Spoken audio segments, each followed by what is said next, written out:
नमस्कार साथियों।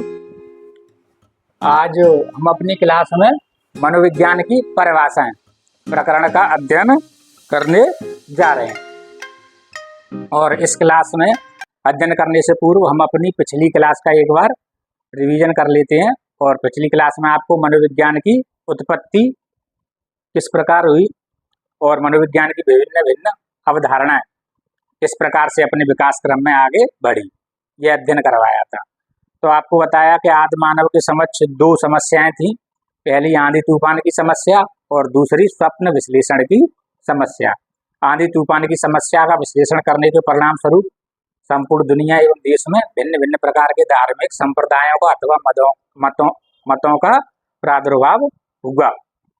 उसके बाद आपको बताया कि आदि मानव जैसे जैसे सभ्यता की सीढ़ी चढ़ता गया, विकास के रथ पर आगे बढ़ता रहा और उसकी खुद की भाषा बन गई, सभ्यता और संस्कृति बन गई और भाषा के माध्यम से उसने अपने विचारों को प्रकट करना एवं समझना सीख लिया। तब उसने धीरे धीरे स्वप्न की समस्या का विश्लेषण करना भी जारी रखा हुआ और स्वप्न की समस्या का विश्लेषण करते करते वो मनोविज्ञान की उत्पत्ति तक आ पहुंचा। यह हमने आपको पिछली क्लास में बतलाया। फिर आपको बताया कि जो मनोविज्ञान की उत्पत्ति है ईसा पूर्व 4वीं शताब्दी में अरस्तु के प्रयासों से मानी जाती है। और अरस्तु ग्रीस अथवा यूनान के महान दार्शनिक थे। इनके मनोविज्ञान को बतलाने से पूर्व इस मनोविज्ञान से संबंधित विषय वस्तु का अध्ययन दर्शन शास्त्र विषय के अंतर्गत किया जाता था। इसलिए दर्शन शास्त्र को मनोविज्ञान क्या कहा जाता है? जननी कहा जाता है। उसके बाद आपको बतलाया कि इसकी भिन्न भिन्न अवधारणाएं किस प्रकार उद्भव में आई। तो सबसे पहली अवधारणा आत्मा का विज्ञान, और इस आत्मा का विज्ञान का अवधिकाल 16वीं शताब्दी तक माना जाता है। इसके हमने आपको जनक बताए। अरस्तु इनके क्या थे? जनक थे, जो यूनान अथवा ग्रीस के थे। और इस अवधारणा के जो समर्थक थे वो आपके अरस्तु के गुरु प्लेटो, डेकार्टे और आपके रुडोल्फ गोयकल और गैरेट। इन्होंने इनकी अवधारणा का क्या किया? समर्थन किया, या अरस्तु के विचारों का इन्होंने समर्थन दिया। फिर हमने आपको बतलाया कि जो गैरेट नामक मनोवैज्ञानिक थे उन्होंने साइकोलॉजी शब्द का शाब्दिक खंडन किया। और इन्होंने बताया कि जो साइकोलॉजी शब्द है दो ग्रीक शब्दों से मिलकर बना हुआ है, साइकी प्लस लॉगस। साइकी का अर्थ होता है आत्मा और लॉगस का अर्थ होता है विचार करने वाला विज्ञान अथवा अध्ययन करने वाला विज्ञान। इस प्रकार आत्मा का अध्ययन करने वाला विज्ञान क्या कहलाया? मनोविज्ञान कहलाया। फिर आपको बतलाया कि जो मनोविज्ञान है इसको हम अंग्रेजी में क्या कहते हैं? साइकोलॉजी कहते हैं। यानी साइकोलॉजी का हिंदी रूपांतरण क्या है? मनोविज्ञान है। तो इस साइकोलॉजी शब्द का सर्वप्रथम प्रयोग यूनान के महान विद्वान रुडोल्फ गोयकल ने 1590 में अपनी पुस्तक साइकोलॉजिया में किया। किसमें किया? साइकोलॉजिया में किया। यह आपको बतलाया। फिर आपको बताया इसका खंडन इस अवधारणा का किस प्रकार हुआ। तो बताया कि भाई आत्मा है, आत्मा अमूर्त रूप होती है, इसका कोई भौतिक स्वरूप नहीं होता। तो जब इनके समर्थकों से आत्मा के रूप, रंग, आकार, आकृति अथवा स्वभाव के बारे में पूछा गया तो ये इसका सही एक रूप जवाब प्रस्तुत करने में क्या रहे? असफल रहे। सभी ने अपने अपने मत अनुसार इसको आत्मा के स्वरूप को परिभाषित किया। परिणाम स्वरूप क्या हुआ? इस अवधारणा को अमान्य कर दिया गया, क्योंकि सबके क्या थे? बनावटी जवाब थे। किसी का जवाब बिल्कुल समान नहीं था, यानी किसी ने इसको प्रत्यक्ष साक्षात ना तो देखा था ना ही अनुभव किया था। इस प्रकार इसका अवधारणा का क्या हुआ? समापन हुआ। फिर दूसरी आपको बताई जो अवधारणा थी मन अथवा मस्तिष्क का विज्ञान, और इस अवधारणा का अवधिकाल 17वीं शताब्दी से 18वीं शताब्दी तक माना जाता है। और इसके जनक आपको पोम्पोनोजी, फिर इनके समर्थक बतलाए आपको पोम्पोनोजी, स्पिनोजा, थॉमस रीड और जॉन लॉक और हॉब्स। इनके क्या थे? समर्थक थे। थॉमस रीड ने भिन्न भिन्न मानसिक क्रियाओं के आधार पर मस्तिष्क के स्वरूप को परिभाषित करने का प्रयास किया। और इन्होंने बतलाया कि जो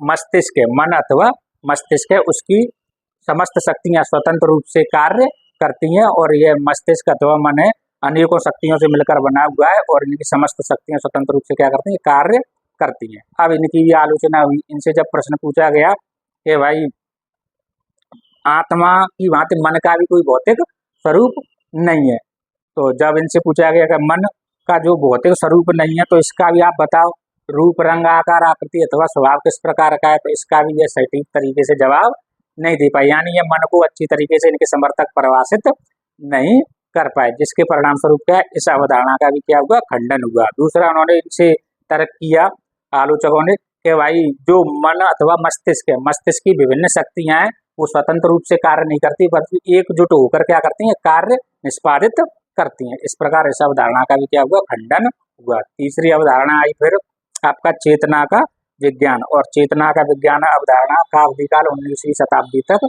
माना जाता है, और इस अवधारणा के जनक विलियम जेम्स। इसके बाद इनके समर्थक William James, William Wundt, Titchener, vibes और जेम्स सली। इन्होंने बताया कि जो मन अथवा मस्तिष्क है वो उनकी शक्तियां हैं वो स्वतंत्र रूप से कार्य नहीं करती, अपितु एक होकर चैतन्य अवस्था में, जागृत अवस्था में ही कार्य करती हैं। अब इनके आलोचकों ने भी इनसे प्रश्न किया कि अच्छा ये बतलाओ कि जो चेतन भाग है, जो सिगमंड फ्राइड ने मनोविश्लेषणवाद सिद्धांत दिया, उसके अनुसार उनसे प्रश्न पूछा गया कि जो चेतन भाग है वो संपूर्ण मस्तिष्क का 1/10 भाग होता है, जबकि 9/10 भाग अचेतन व अर्धचेतन होता है।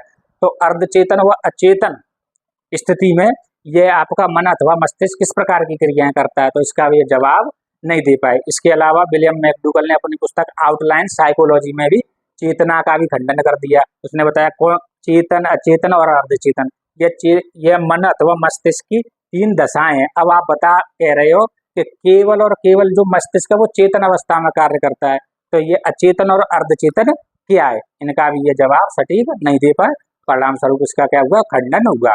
इसके बाद आपकी नवीन अवधारणा और वर्तमान अवधारणा का उदय हुआ, व्यवहारवाद का विज्ञान या व्यवहारवाद का उदय हुआ, और ये इसका अवधिकाल 20वीं शताब्दी माना जाता है, और 20वीं शताब्दी से वर्तमान तक ये अवधारणा भी मनोविज्ञान की परिभाषा के रूप में क्या है, मान्य है। और इसको देने वाले कौन थे, अमेरिका के विद्वान जॉन ब्रॉड्स वाटसन थे, और जॉन ब्रॉड्स वाटसन अमेरिका के शिकागो यूनिवर्सिटी में स्नातक के छात्र थे। यहीं पर उन्होंने उनके मस्तिष्क में पशु मनोविज्ञान के क्षेत्र में कार्य करने की प्रति क्या रुचि जागृत हुई, और यहीं पर उन्होंने अपने व्यवहारवाद का विचार सर्वप्रथम प्रस्तुत किया। तो व्यवहारवाद का जन्म या व्यवहारवाद विचार का जन्म कहाँ माना जाता है, अमेरिका की शिकागो यूनिवर्सिटी में। और यहाँ वाटसन ने कहा कि यदि मनोविज्ञान को वैज्ञानिक स्वरूप प्रदान करना है तो इसको आतंकवाद से हटाओ और भौतिकवाद अथवा वस्तुपरक बनाओ। और उन्होंने बताया कि जब शारीरिक क्रियाएं स्पष्ट रूप से दर्शनीय है, यानी देखने योग्य है, उल्लेखनीय मतलब बतलाने योग्य अथवा व्याख्या करने योग्य है, तो उनमें आतंकवाद जैसी विषय वस्तु का स्थान होना ही नहीं चाहिए, अमूर्त जैसी बातों को महत्व देना ही नहीं चाहिए। तो इस प्रकार उन्होंने जो जॉन ब्रॉड्स वाटसन ने इन्होंने व्यवहारवाद का क्या बताया, विचार दिया, और यहीं से मनोविज्ञान की अंतिम अवधारणा व्यवहारवाद का उदय हुआ। उसके बाद आपको बतलाया कि जैसे जैसे मनोविज्ञान ने अपना क्रमबद्ध विकास किया, और क्रमबद्ध विकास करने के फलस्वरूप यानी छोटे से जीवन काल में इसने मनोविज्ञान ने अनेकों गुणात्मक एवं विकासात्मक क्या किए, परिवर्तन किए। और इसके इस परिवर्तनों पर जो एक मनोविज्ञानिक थे विद्वान रॉबर्ट सेशंस वुडवर्थ, उन्होंने एक तीखा कमेंट या टॉन्ट पास किया, और इन्होंने बोला सर्वप्रथम मनोविज्ञान ने अपनी आत्मा को छोड़ा, फिर मन अथवा मस्तिष्क त्यागा, फिर अपनी चेतना खोई, और अब वह एक प्रकार के व्यवहार के ढंग को अपनाए हुए है। ये हमने आपको यहाँ तक अध्ययन करवाया जा चुका था। और यह जो RS वुडवर्थ का जो कमेंट है ये परीक्षा में कई बार पूछा भी गया है, तो ध्यान रखना अति महत्वपूर्ण है। अब आप देख रहे हो हमने मनोविज्ञान की समस्त अवधारणाओं का एक बार फिर से रिवीजन करने के पश्चात हम कुछ महत्वपूर्ण निष्कर्ष पर निकले, जो सभी मनोविज्ञानिकों के लगभग क्या है, सभी के अर्थ को अथवा आप उनकी अवधारणा को क्या करते हैं, सम्मिलित करते हैं। तो आप देख रहे हो कि मनोविज्ञान से संबंधित क्या क्या तथ्य निकल के सामने आए। सबसे पहली चीज, मनोविज्ञान अंतिम जो अवधारणा है वो किस पर बल दे रही है कि मनोविज्ञान व्यवहार का शुद्ध विज्ञान है, यानी मनोविज्ञान में आत्मवाद को कोई स्थान नहीं है, अमूर्त को कोई स्थान नहीं है, मूर्त और प्रत्यक्ष और वस्तुनिष्ठ को क्या है, महत्वपूर्ण माना गया है। तो मनोविज्ञान क्या है, व्यवहार का शुद्ध विज्ञान है। तो इसका पहला जो तथ्य निकल के आया कि मनोविज्ञान क्या है, व्यवहार का शुद्ध विज्ञान यानी positive science.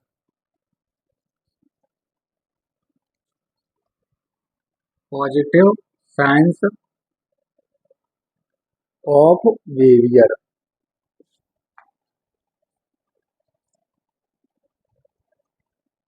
Positive science of behaviour. तो मनोविज्ञान व्यवहार का शुद्ध एवं विधायक विज्ञान है। विधायक भी कह लो, एक ही बात है। तो यहाँ केवल और केवल मूर्त और वस्तुनिष्ठ कोई क्या दिया गया, महत्व दिया गया है। यानी जो शारीरिक क्रियाएं स्पष्ट रूप से दर्शनीय है, स्पष्ट रूप से उल्लेखनीय, उनको हम देख भी सकते हैं, उनका विवेचन कर सकते हैं, विश्लेषण कर सकते हैं, व्याख्या कर सकते हैं, वही क्रिया क्या है, महत्वपूर्ण मानी गई है। तो मनोविज्ञान क्या है, व्यवहार का शुद्ध विज्ञान है। दूसरा के जो मनोविज्ञान है, भौतिक एवं सामाजिक दोनों ही प्रकार के वातावरण का क्या करता है, अध्ययन करता है। मनोविज्ञान भौतिक या कहें व्यक्तिगत व सामाजिक दोनों प्रकार के वातावरण का अध्ययन करता है। आप देखते हो मनोविज्ञान दोनों ही प्रकार के वातावरण को क्या करता है, अध्ययन करता है, विश्लेषित करता है। क्यों? क्योंकि प्रत्येक व्यक्ति को वातावरण प्रभावित करता है। वातावरण से व्यक्ति की सारी चीजें सीखना और सिखाना होता है। तो आप देख रहे हो कि बहुत से व्यक्ति हैं, उनका जब व्यक्तिगत वातावरण होता है तो वो किसी चीज का शोषण कर रहे होते हैं, लेकिन जब सार्वजनिक मंच पर होते हैं, सामाजिक वातावरण में होते हैं, तो वो उसी चीज को क्या करते हैं, बढ़ा चढ़ाकर अतिशयोक्ति प्रस्तुत करने का प्रयास करते हैं। जैसे बहुत से व्यक्ति आपने देखे होंगे, जब सामाजिक भूमि पर होते हैं या सार्वजनिक पृष्ठभूमि पर, मंच पर होते हैं, सार्वजनिक मंच पर या सामाजिक मंच पर होते हैं, तो नारी सशक्तिकरण की बड़ी बड़ी बातें करते, बढ़ चढ़कर बातें करते हैं। लेकिन जब वो व्यक्तिगत अथवा खुद के भौतिक वातावरण में होते हैं, व्यक्तिगत वातावरण में होते हैं, सार्वजनिक मंच पर ना होती है, व्यक्तिगत मंच पर होते हैं, तो फिर वही उन्हीं नारियों का क्या करते हैं, शोषण करते हैं और भिन्न भिन्न प्रकार से उनको उत्पीड़न करने का प्रयास करते हैं या उत्पीड़न करते हैं। और इसके हमने कई अपने आए दिनों हम अपनी घटनाएं देखने को, सुनने को और पढ़ने को हमें मिलती हैं। तो आप देख रहे हो मनोविज्ञान है भौतिक एवं सामाजिक दोनों ही प्रकार के वातावरण का क्या करता है, अध्ययन करता है। अब मनोविज्ञान के अंतर्गत केवल मानव ही नहीं, पशु, मानव एवं पशु दोनों ही विभाग के व्यवहार का क्या किया जाता है, अध्ययन किया जाता है। और मैंने आपको पिछली क्लास में ही बताया था कि अपनी सर्वप्रथम इस अपने विचार को उन्होंने, जो जॉन ब्रॉड वाटसन थे, उन्होंने व्यवहारवाद के विचार को सर्वप्रथम किस पर दर्शाया था, चूहे पर दर्शाया था।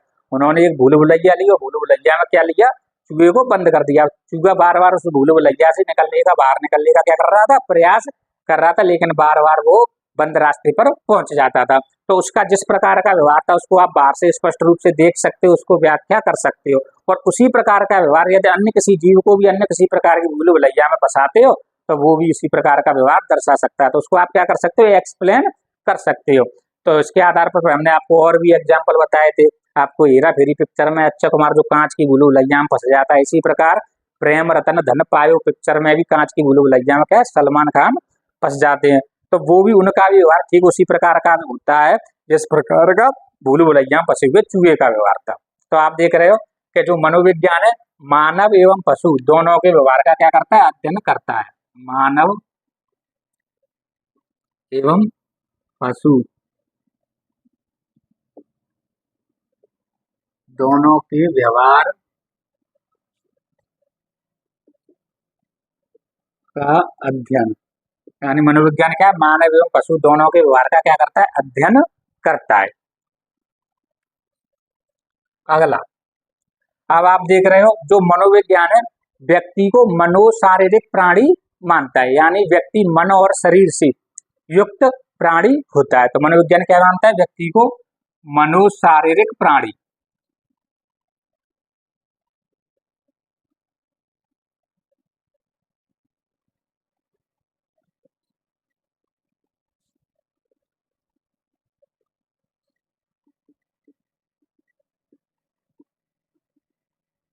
यानी मनोविज्ञान व्यक्ति को मनोशारीरिक प्राणी मानता है। व्यक्ति है वो मन और शरीर से क्या होता है, प्राणी होता है। अब इसके बाद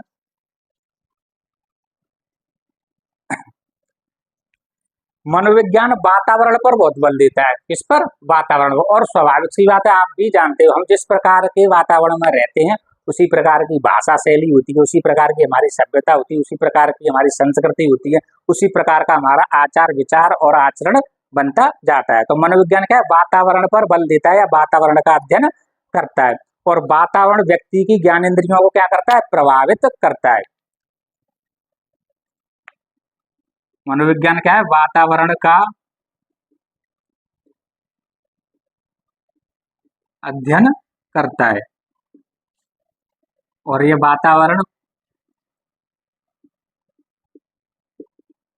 वातावरण व्यक्ति की ज्ञानेंद्रियों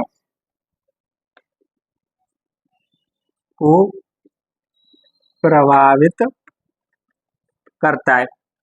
जब व्यक्ति की ज्ञानेंद्रियां वातावरण से प्रभावित होती हैं, फिर व्यक्ति अपनी कर्मेंद्रियों द्वारा, अब ज्ञानेंद्रियां आप देखो, ज्ञानेंद्रियां कितनी होती हैं, 5। आंख, नाक,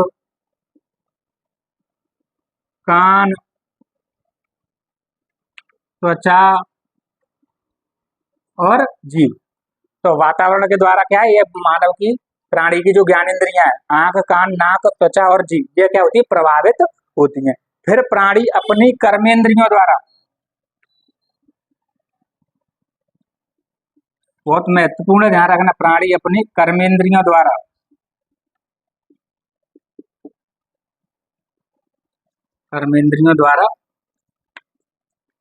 वातावरण के प्रति प्रतिक्रिया करता है। क्या करता है, वातावरण के प्रति प्रतिक्रिया करता है। तो आप देख रहे हो, अब वातावरण किसको प्रभावित करता है, व्यक्ति की ज्ञानेंद्रियों को, आंख, कान, नाक, त्वचा और जीभ। और आप देख रहे हो वातावरण, फिर वो व्यक्ति क्या करता है, अपनी ज्ञानेंद्रियों द्वारा, अपनी कर्मेंद्रियों द्वारा वातावरण के प्रति प्रतिक्रिया करता है। एक छोटा सा एग्जाम्पल, अब कर्मेंद्रियां और देख लो, कर्मेंद्रियां कौन कौन सी होती हैं, हाथ,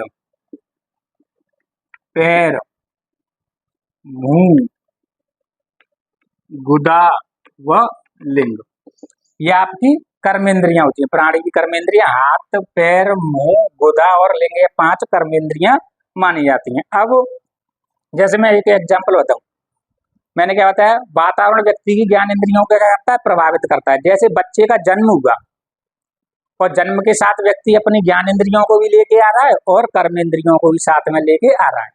अब बच्चा जिस वातावरण में, जिस परिवेश में जन्म हुआ है उसका, तो बच्चे वहां उस वातावरण में या उस सामाजिक परिवेश में हिंदी भाषा अगर बोली जा रही है, क्या बोली जा रही है, हिंदी भाषा बोली जा रही है, तो वो हिंदी भाषा है जो वातावरण की भाषा है, उसके सामाजिक परिवेश की भाषा है, वो भाषा उसके क्या, किस ज्ञानेंद्रिय को प्रभावित करेगी, कान को। कानों के द्वारा वो उस भाषा को क्या करेगा, सुनेगा, क्या करेगा, सुनेगा या अनुसरण करेगा। फिर आप देख रहे हो, उस भाषा के प्रभाव से वो क्या करेगा, अनुकरण के द्वारा उस भाषा को सीखता है, तो फिर उसकी उस वातावरण के प्रति वो प्रतिक्रिया किसके द्वारा व्यक्त करेगा, अपने मुंह के द्वारा। यानी मुंह के द्वारा फिर वो अपनी उस भाषा का, जिस भाषा को उसने वातावरण से सीखा, अनुसरण किया, ग्रहण किया, फिर मुंह रूपी कर्मेंद्रिय द्वारा क्या करता है, उसका उच्चारण करता है, उसे बोलना शुरू करता है। तो वही बात है कि मनोविज्ञान किसका अध्ययन करता है, वातावरण का अध्ययन करता है।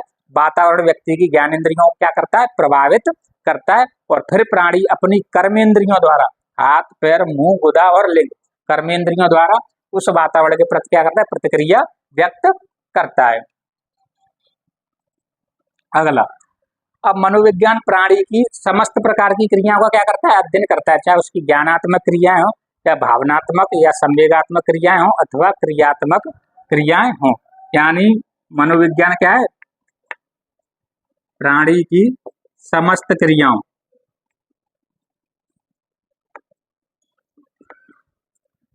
का अध्ययन करता है। मनोविज्ञान का प्राणी की समस्त क्रियाओं का अध्ययन करता है। जैसे ज्ञानात्मक क्रिया, अब ज्ञानात्मक क्रिया में जैसे स्मरण,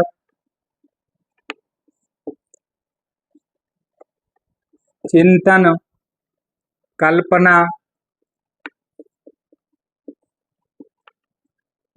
संवेदना, ये सब क्या है, ज्ञानात्मक क्रियाएं। अब आ जाओ संवेगात्मक या भावनात्मक क्रिया या भावनात्मक। अब संवेगात्मक या भावनात्मक क्रिया जैसे रोना है, हंसना है, यानी दुखी होना अथवा खुश होना, क्रोधित होना। तो हंसना, रोना, क्रोधित होना आदि। तो आप देख रहे हैं ये संवेगात्मक अथवा भावनात्मक क्रिया अथवा क्रियात्मक क्रियाएं।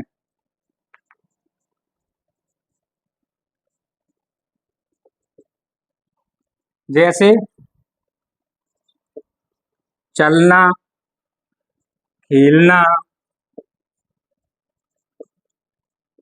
कूदना, दौड़ना आदि। तो आप देख रहे हो जो मनोविज्ञान है व्यक्ति की समस्त क्रियाओं को, प्राणी की समस्त क्रियाओं का क्या करता है, अध्ययन करता है, चाहे उसकी ज्ञानात्मक क्रियाएं हो अथवा भावनात्मक या संवेगात्मक क्रियाएं हो अथवा क्रियात्मक क्रियाएं हो। समस्त प्रकार की क्रियाओं का अध्ययन किसके अंतर्गत किया जाता है, मनोविज्ञान के अंतर्गत किया जाता है। तो यह मनोविज्ञान की जितनी भी हमने उत्पत्ति से लेकर अवधारणा तक जो पढ़ा उसका जो निष्कर्ष निकल के आया वो यही है, मनोविज्ञान व्यवहार का शुद्ध अथवा विधायक विज्ञान है, पॉजिटिव साइंस है।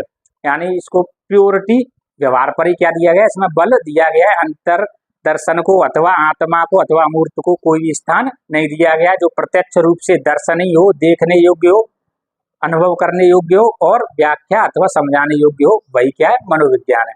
फिर आपको बताया मनोविज्ञान मानव एवं पशु दोनों ही के व्यवहार का क्या करता है, अध्ययन करता है। फिर आपको बतलाया मनोविज्ञान भौतिक अथवा सामाजिक दोनों प्रकार के वातावरण का क्या करता है, अध्ययन करता है। यानी भौतिक मतलब व्यक्तिगत वातावरण, सामाजिक मतलब सार्वजनिक मंच पर भी उसका किस प्रकार का बिहेवियर है, किस प्रकार की प्रतिक्रिया है वातावरण के प्रति, वो भी अध्ययन करता है। फिर आपको बताया मनोविज्ञान वातावरण का क्या करता है, अध्ययन करता है।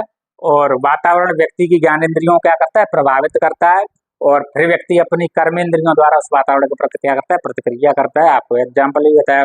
फिर आपको बताया कि मनोविज्ञान है व्यक्ति को मनोशारीरिक प्राणी मानता है, यानी व्यक्ति मन और शरीर से बना हुआ होता है। मन मतलब मस्तिष्क और शरीर, यही आपके शरीर में क्या होते हैं, प्राणी के अंदर होते हैं। उसके बाद बताया कि मनोविज्ञान है व्यक्ति की समस्त प्रकार की क्रियाओं, चाहे वो ज्ञानात्मक क्रिया हो या भावनात्मक क्रियाएं हो अथवा क्रियात्मक क्रिया हो, समस्त प्रकार की क्रियाओं का क्या करता है, अध्ययन करता है। तो यह महत्वपूर्ण तथ्य है, ध्यान रखना। अक्सर परीक्षाओं में मनोविज्ञान से संबंधित जब कोई भी किसी प्रकार का विचार अथवा तथ्य आता है तो वो कहीं ना कहीं यहीं से आपसे पूछा जाता है। तो ध्यान रखना, यह मनोविज्ञान की अवधारणाओं का अध्ययन करने के पश्चात क्या निकल के आया, उसका सार निकल के आया मनोविज्ञान का। अब आगे आ जाओ, मनोविज्ञान की परिभाषाएं।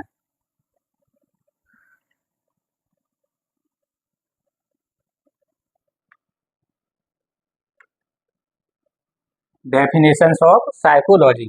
और सबसे पहली विद्वान जे बी वाटसन। सबसे पहले तो जे बी वाटसन का नाम। अब ये जे बी वाटसन कहाँ के थे, अमेरिका के। कहाँ के थे, अमेरिका के। और इनका पूरा नाम John broads Watson. John broads Watson को व्यवहारवाद का जनक कहा जाता है, ये हम आपको पहले ही बता चुके थे। अब जॉन ब्रॉड्स वाटसन ने मनोविज्ञान को क्या बताया, कैसे परिभाषित किया, इन्होंने बताया मनोविज्ञान व्यवहार का शुद्ध विज्ञान है, व्यवहार का शुद्ध विज्ञान है, यानी positive science of behaviour, positive science of behaviour. यानी मनोविज्ञान को सर्वप्रथम पॉजिटिव साइंस के रूप में परिभाषित करने वाला व्यक्ति कौन था, सर्वप्रथम ध्यान रखना, जॉन ब्रॉड्स वाटसन। पेपर में पूछा जा सकता है मनोविज्ञान को सर्वप्रथम पॉजिटिव साइंस के रूप में किसने बतलाया। तो सबसे पहले पॉजिटिव साइंस के रूप में मनोविज्ञान को बतलाने वाला व्यक्ति कौन था, विद्वान जॉन ब्रॉड्स वाटसन था। यानी इसने शुद्ध विज्ञान, मनोविज्ञान को क्या माना, शुद्ध, मनोविज्ञान व्यवहार का क्या, शुद्ध विज्ञान है, यानी इसने व्यवहार पर बल दिया, किसी भी प्रकार का अंतरदर्शन, आत्मा, अमूर्त, इसको इसने महत्व नहीं दिया जो प्रत्यक्ष रूप से दर्शनीय, देखने योग्य है, बतलाने योग्य है और अनुभव करने योग्य है, वही क्या है, मनोविज्ञान है। तो मनोविज्ञान व्यवहार का शुद्ध विज्ञान है। अगला, विलियम मैकडूगल। विलियम मैकडूगल, और विलियम मैकडूगल ने मनोविज्ञान को क्या बतलाया, तो इन्होंने बताया मनोविज्ञान आचरण एवं व्यवहार का विधायक विज्ञान है। मनोविज्ञान आचरण एवं व्यवहार का विधायक विज्ञान है, यानी conduct and behaviour of positive science. तो आप देख रहे हैं मनोविज्ञान आचरण एवं व्यवहार का, conduct and behaviour positive science of POSITI positive science of conduct and behaviour.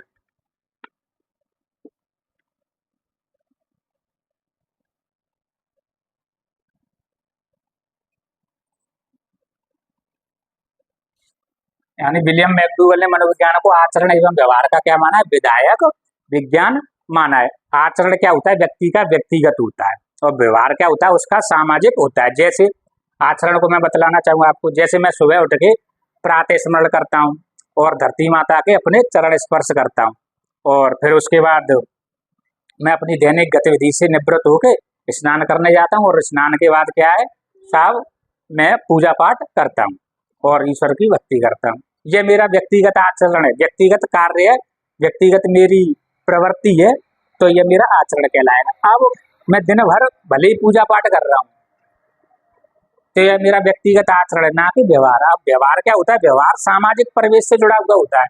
व्यवहार क्या है, सामाजिक परिवेश से जुड़ा हुआ होता है। आप भले ही सुबह उठ के माता पिता के चरण स्पर्श कर रहे हो, धरती माता के चरण स्पर्श कर रहे हो, पूजा संध्या वंदन कर रहे हो, प्रातः वंदन कर रहे हो, लेकिन जैसे ही आप घर से बाहर निकल रहे हो तो कोई निर्जीव प्राणी है या निरीह प्राणी है, वो किसी भी प्रकार की परेशानी अथवा समस्या से जूझ रहा है, आप उसको अनदेखा करके सीधे निकल के जा रहे हो, उसके प्रति संवेदनशीलता भी नहीं है आपके हृदय में, तो आपका व्यवहार अच्छा नहीं है।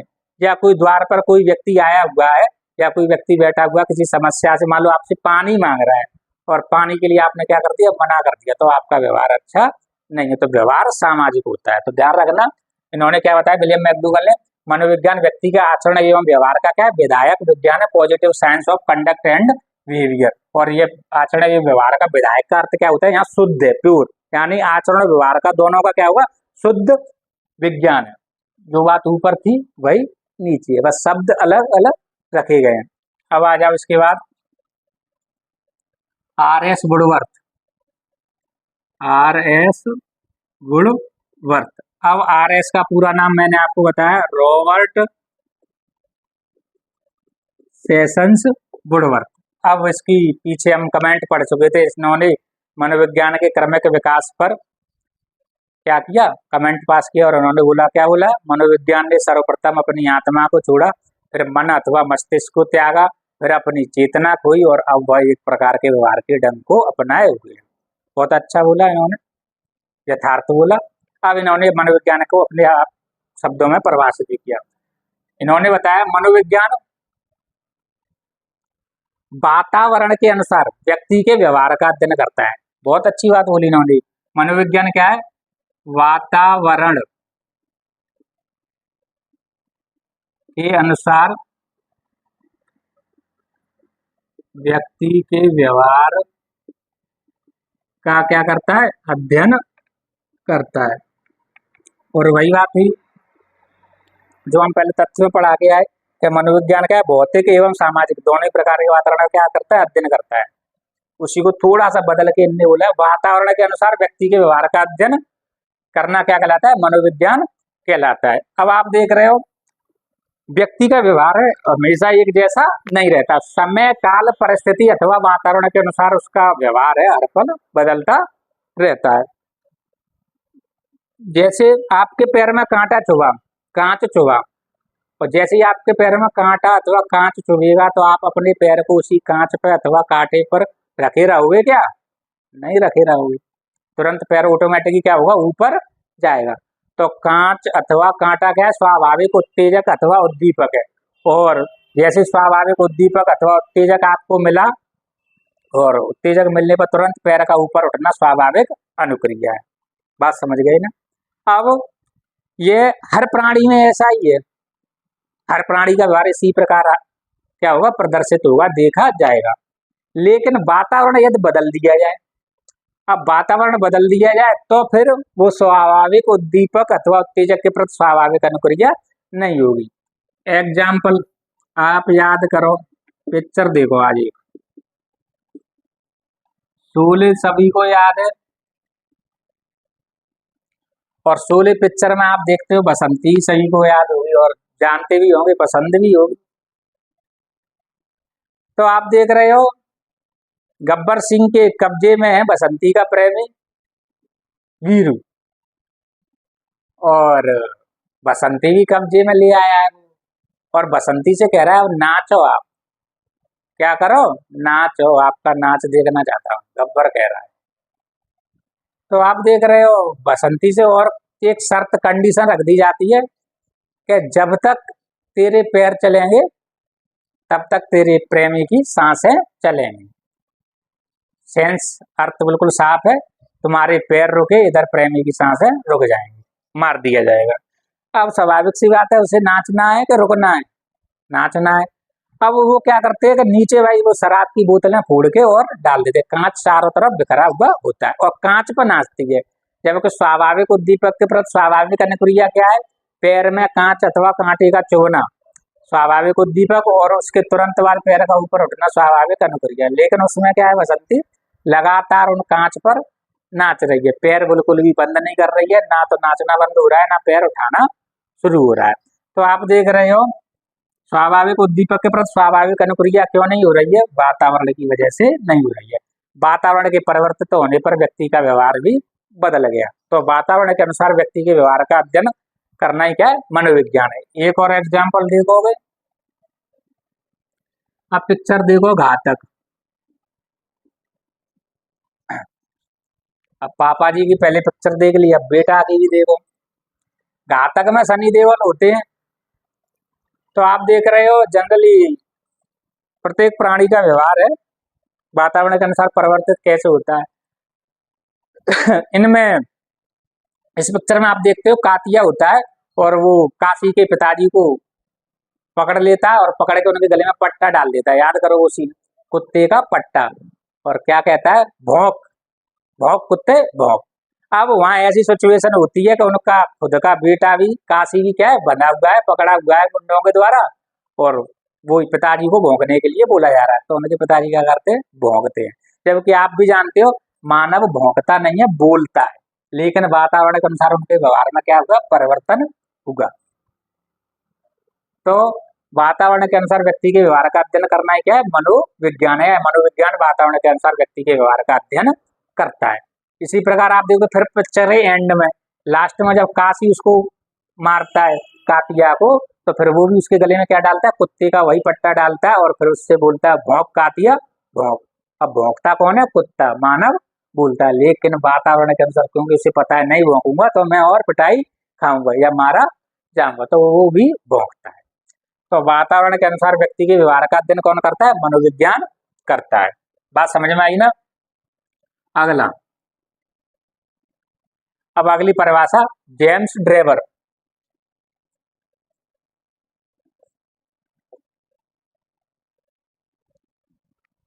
जेम्स ड्रेवर ने कहा मनोविज्ञान मानव एवं पशु दोनों के व्यवहार का क्या करता है, अध्ययन करता है। मनोविज्ञान मानव एवं पशु दोनों के व्यवहार का अध्ययन करता है। तो स्वाभाविक सी बात है, केवल मनोविज्ञान के अंतर्गत केवल मानव के व्यवहार का ही अध्ययन नहीं किया जाता, मानव एवं पशु व्यवहार दोनों का क्या किया जाता है, अध्ययन किया जाता है। अगला, गार्डनर मर्फी।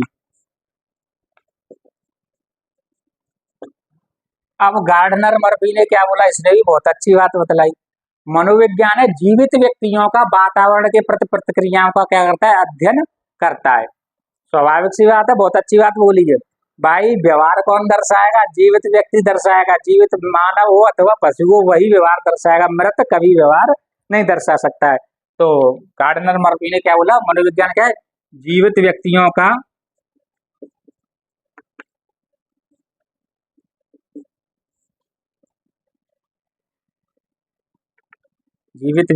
का वातावरण के प्रति प्रतिक्रियाओं का अध्ययन करता है। वातावरण के प्रति प्रतिक्रियाओं का अध्ययन करता है। जीवित व्यक्तियों का वातावरण के प्रति प्रतिक्रियाओं का अध्ययन करता है। बहुत अच्छी बात बोली। मृत व्यक्ति कभी भी किसी प्रकार का व्यवहार नहीं दर्शाएगा, मृत व्यक्ति पर वातावरण का कोई प्रभाव नहीं पड़ेगा। जीवित व्यक्ति को सर्दी लगेगी, जीवित व्यक्ति को गर्मी लगेगी, जीवित व्यक्ति बारिश में भीगेगा। मृत व्यक्ति को ना सर्दी, ना गर्मी, ना बारिश पर किसी प्रकार का कोई प्रभाव नहीं पड़ेगा। वातावरण प्रभावित नहीं करेगा तो वो प्रतिक्रिया भी नहीं करेगा। तो गार्डनर मर्फी ने बहुत अच्छी बात बोली, जीवित व्यक्तियों का वातावरण के प्रति प्रतिक्रियाओं का अध्ययन कौन करता है, मनोविज्ञान करता है। अब आ जाओ एडविन बोरिंग। एडविन ई बोरिंग। अब इनने क्या बोला, इनने बोला मनोविज्ञान मानव प्रकृति का अध्ययन है। इसका मनोविज्ञान क्या है, मानव प्रकृति। प्रकृति मतलब नेचर, मतलब स्वभाव, मतलब बिहेवियर, वही बात निकल के आएगी। मनोविज्ञान मानव प्रकृति का अध्ययन है। क्या है, मनोविज्ञान मानव प्रकृति का अध्ययन है। मानव का किस प्रकार का स्वभाव है, वह स्वभाव किस किस प्रकार से परिवर्तित होता है। तो ये और उस स्वभाव पर अथवा मानव बिहेवियर पर वातावरण का क्या प्रभाव पड़ता है, ये एडविन बोरिंग ने अपने शॉर्ट संक्षिप्त में प्रस्तुत किया। मानव प्रकृति का अध्ययन ही क्या है, मनोविज्ञान है। अगला क्रू एंड क्रू। अब क्रू एंड क्रू ने क्या बतलाया, क्रू एंड क्रू ने बताया मनोविज्ञान क्या है, मानव व्यवहार एवं संबंधों का अध्ययन है। मानव व्यवहार एवं संबंधों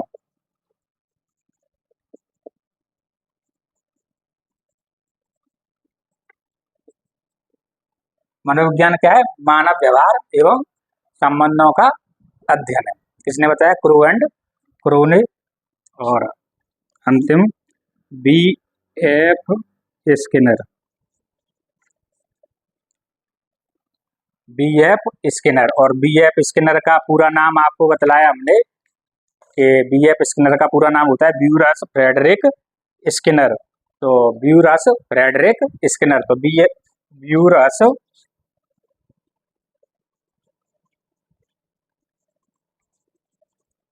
फ्रेडरिक स्किनर। और ब्यूरस फ्रेडरिक स्किनर ने क्या बतलाया, जो मनोविज्ञान है अनुभव व्यवहार एवं अनुभव का क्या है, विज्ञान है। मनोविज्ञान क्या है, व्यवहार, मानव व्यवहार, ध्यान रखना, मानव व्यवहार एवं अनुभव का विज्ञान है। और यह किसने बतलाया, ब्यूरस फ्रेडरिक ने। तो मनोविज्ञान क्या है, व्यवहार एवं अनुभव का विज्ञान। इस प्रकार से आप देख रहे हो अलग अलग विद्वानों ने मनोविज्ञान को अलग अलग तरीके से क्या परिभाषित करने का प्रयास किया। तो सबसे पहले वाटसन ने मनोविज्ञान व्यवहार का शुद्ध विज्ञान है। मनोविज्ञान को पॉजिटिव साइंस के रूप में सबसे पहले परिभाषित करने वाला, बतलाने वाला जॉन ब्रॉड्स वाटसन अमेरिका का था। ठीक है जी। उसके बाद विलियम मैकडूगल ने बताया मनोविज्ञान आचरण एवं व्यवहार का विधायक विज्ञान। हमने बताया आचरण व्यक्तिगत होता है, व्यवहार सामाजिक होता है। ठीक है जी। व्यक्तिगत आचरण आपका बहुत अच्छा हो, लेकिन सामाजिक रूप से आचरण आपका गंदा भी हो सकता है। तो ऐसे एग्जाम्पल बहुत अच्छे, जैसे व्यक्तिगत रूप से, जैसे मान लो एक रावण है, व्यक्तिगत रूप से वो बहुत अधिक पूजा पाठ करता था, भगवान शिव का अनन्य भक्त था, लेकिन सामाजिक रूप से उसने एक नारी का क्या किया, अपहरण किया, नारी को अपमानित करने का, उसके चरित्र को भंग करने का प्रयास किया। तो वो सामाजिक रूप से क्या है, गंदा है, अनैतिक है। तो वो क्या है, आचरण व्यक्तिगत होता है, व्यवहार सामाजिक होता है। तो ध्यान रखना मनोविज्ञान क्या है, आचरण एवं व्यवहार का विधायक विज्ञान है। उसके बाद RS बुलवर्तन ने बहुत अच्छी बात बताई, वातावरण के अनुसार व्यक्ति के व्यवहार का अध्ययन किसमें किया जाता है, मनोविज्ञान में किया जाता है। तो आप देख रहे हो वातावरण परिवर्तित होता है, वातावरण के अनुसार व्यक्ति का व्यवहार अथवा क्रिया प्रतिक्रिया भी बदल जाती है। एग्जाम्पल आपको बताए, जेम्स ड्रेवर ने मनोविज्ञान बताया, मनोविज्ञान मानव एवं पशु दोनों के व्यवहार का क्या करता है, अध्ययन करता है। उसके बाद आपको बताया गार्डनर मर्फी ने बताया, जीवित व्यक्तियों का वातावरण की प्रति प्रतिक्रियाओं का अध्ययन मनोविज्ञान करता है।